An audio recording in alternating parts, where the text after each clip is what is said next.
مشرق وسطی سے جنگ کے بادل مکمل طور پر چھٹے نہیں ہیں۔ تین ممالک کے درمیان 12 روزہ جنگ ہوئی، لیکن اس کی کشیدگی ابھی تک کم نہیں ہو سکی۔ یہ تین ممالک کس طرح کے بیانات دے رہے ہیں اور جنگ کے حوالے سے کیا ابھی تک خطرہ موجود ہے، یہ آج کی ویڈیو میں ہم آپ کو بتائیں گے۔ اس کے ساتھ ساتھ وہ کون سی 22 کمپنیاں ہیں جن پر امریکہ کی جانب سے پابندیاں عائد کر دی گئی ہیں، یہ بھی آج کی ویڈیو کا موضوع ہوگا، اور کیوں یہ بھی بتائیں گے آپ۔ میں ہوں آپ کا میزبان فیصل حکیم اور آپ کی خدمت میں ایک نئے ویلاگ کے ساتھ حاضر ہوں۔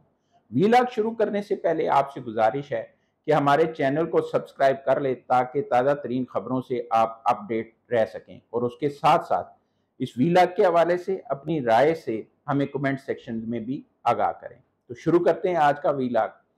ناظرین، اسرائیل اور ایران کے درمیان 12 روزہ جنگ ہوئی جس میں امریکہ بھی شریک ہوا، اور اس جنگ کے حوالے سے اگر کہا جائے کہ دونوں طرف بڑی پیمانے پر نقصان ہوا تو یہ کہنا بے جانا ہوگا، اور اس کے ساتھ ساتھ اس جنگ کے پھیلنے کے خدشات پورے خطے تک پھیل چکے تھے، اور یہ بھی کہا جا رہا تھا کہ یہ تیسری جنگ عظیم جو ہے اس کی ابتدا ہو سکتی ہے۔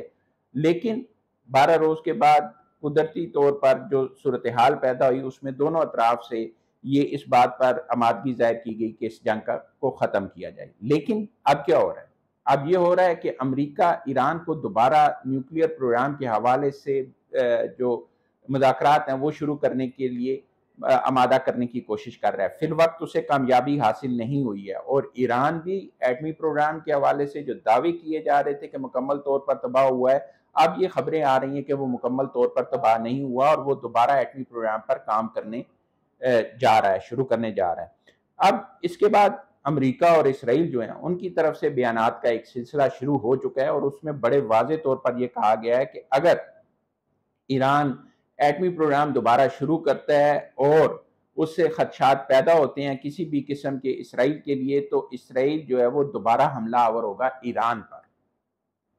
ایران کی طرف سے جو جواب دیا گیا، اور ایران نے بڑے واضح طور پر کہا ہے کہ وہ 2 سال تک جنگ لڑنے کی صلاحیت رکھتا ہے، اور نہ صرف جنگ لڑنے کی صلاحیت رکھتا ہے بلکہ اس کے پاس جو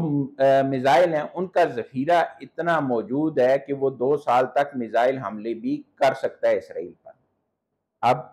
یہ تو صورتحال ہوگی بیانات کی حد تک۔ امریکہ کی طرف سے بھی امریکی صدر ڈونلڈ ٹرمپ کہہ چکے ہیں کہ انہیں امید ہے کہ ایران کوئی ایسی حرکت نہیں کرے گا جس کے بعد امریکہ کو دوبارہ حملہ آور ہونا پڑے ایران پر۔ جو انٹیلیجنس رپورٹس ہیں مغرب کی وہ کیا کہہ رہی ہیں؟ انٹیلیجنس رپورٹس جو ہیں وہ مغرب کی وہ یہ کہتی ہیں کہ جی 12 روزہ جنگ میں اسرائیل نے نہ صرف ایران کے ایٹمی پروگرام کو نقصان پہنچایا ہے، وہاں پر حملے کیے ہیں، اور بعد میں امریکہ نے بھی اس جنگ کو جوائن کیا ہے۔ اس 12 روزہ جنگ کے دوران جو ایران کے اسلحہ ڈپو تھے، ایک تو انہیں نشانہ بنایا گیا، اور دوسرا جو اس کا میزائل پروگرام تھا اس کو نشانہ بنایا گیا ہے۔ اب مغربی جو انٹیلیجنس رپورٹس ہیں ان میں یہ دعویٰ کیا جا رہا ہے کہ بڑے پیمانے پر نقصان کو چھپانے کے لیے جو ایران کا اس جنگ میں ہوا ہے، ایران اس طرح کے دعوے کر رہا ہے تاکہ وہ دنیا پر اپنا دباؤ قائم کر سکے۔ اور جو انٹیلیجنس رپورٹ مغرب کو بتائی گئی ہیں یا منظر عام پر آئی ہیں، اس میں ان کی انٹیلیجنس ایجنسیز کا یہ کہنا ہے کہ جب یہ جنگ شروع ہونے جا رہی تھی تو ایران کے پاس 3000 سے زائد جو میزائل تھے، بیلسٹک میزائل تھے، ان کا ذخیرہ تھا، اور 500 سے 600 کے لگ بھگ جو پلیٹ فارمز تھے، لانچنگ پلیٹ فارمز، وہ موجود تھے۔ لیکن 12 روزہ جنگ میں جس طرح اسرائیل نے تابڑ توڑ فضائی حملے کیے اور ایران نے ان کا میزائل حملوں کے ساتھ جواب دیا، اس کے بعد اس وقت کی جو صورتحال ہے، انٹیلیجنس رپورٹس یہ کہتی ہیں جی کہ ایران کے پاس ابھی بھی 1000 سے زائد ضرور میزائل موجود ہیں، لیکن جو لانچنگ پلیٹ فارمز ہیں وہ کم ہو کر جو 600 کے لگ بھگ تھے اب 200 کے لگ بھگ رہ گئے ہیں، اور یہ ایران کے لیے ایک بڑا نقصان ہے۔ لیکن اس کے باوجود بھی ایران مشرق وسطی میں اس وقت بھی بیلسٹک میزائل کے حوالے سے سب سے بڑی قوت ہے، اور یہ صلاحیت بھی رکھتا ہے کہ وہ اس کے پاس ایسے میزائلات بھی موجود ہیں جس سے اسرائیل کو خطرہ ہو سکتا ہے۔ اب اس حوالے سے ایران کی جو حملہ کرنے کی صلاحیت ہے، اس حوالے سے جو رپورٹس ہیں وہ سامنے جو آئی ہیں، جو مغربی میڈیا بھی جو ہے وہ بتا رہا ہے، اس میں یہ کہا جا رہا ہے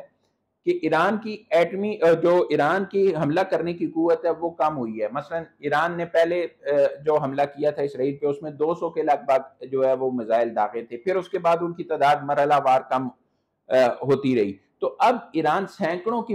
تعداد میں میزائل ضرور نہیں داغ سکتا، لیکن میزائل ضرور داغ سکتا ہے اور حملہ بھی کر سکتا ہے. اس کی صلاحیت نسبتاً جو ہے وہ کم ہو گئی ہے. اب کس حد تک کم ہوئی ہے اور ایرانی دعوے کس حد تک درست ہیں، یہ آپ ہمیں بتائیں گے کمنٹ سیکشن میں. لیکن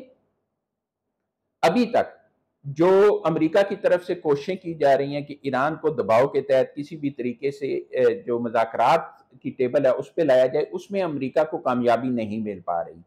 امریکہ چاہتا ہے کہ وہ اپنی شرائط پہ ایران کے ساتھ نیوکلیر پروگرام کے حوالے سے معاہدہ کرے، اور ایران کی طرف سے یہ تو کہا جا رہا ہے کہ مذاکرات سے انکار نہیں ہے، لیکن وہ کہتے ہیں جی کہ موجودہ حالات میں مذاکرات ممکن بھی نہیں ہے، اور جس بنیاد پر امریکہ مذاکرات چاہتا ہے وہ بھی ممکن نہیں ہے. امریکہ کو یہ جاننا چاہیے کہ یورینیم افزودگی ایران کا بنیادی حق ہے اور وہ اس سے پیچھے نہیں ہٹے گا. اب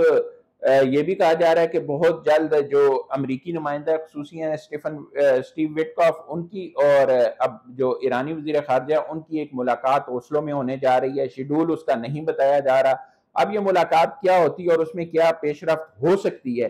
یہ بھی دیکھنا ہوگا، اور اس حوالے سے جو ہی پیش رفت ہوگی تو وہ بھی ہم آپ کو بتائیں گے. اب ذرا چلتے ہیں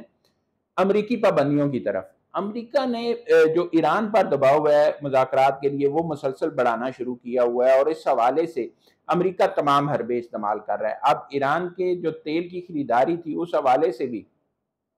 جو چین ہے وہ ایک بڑا خریدار ہے، اور اس پر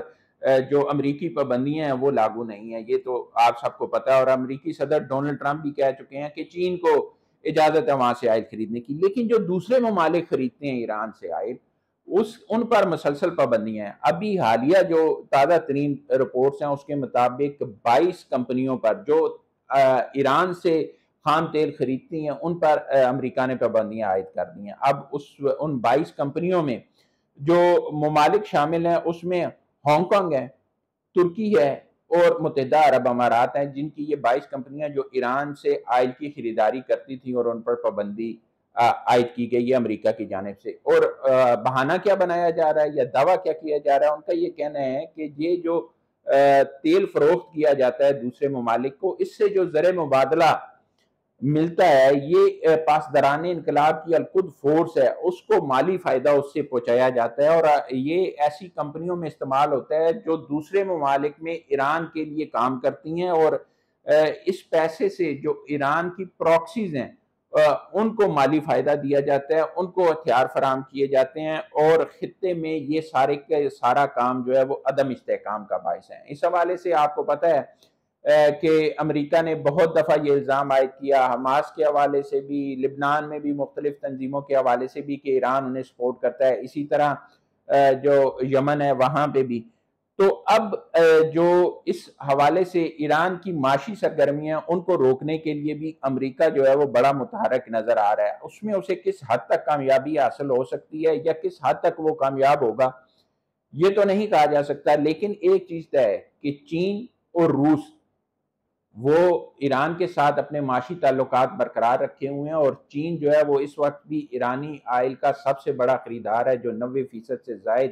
جو روزانہ کی بنیاد پہ آئل پروڈیوس ہوتا ہے وہ خرید رہا ہے ایران سے. اور یہ سلسلہ جب تک جاری ہے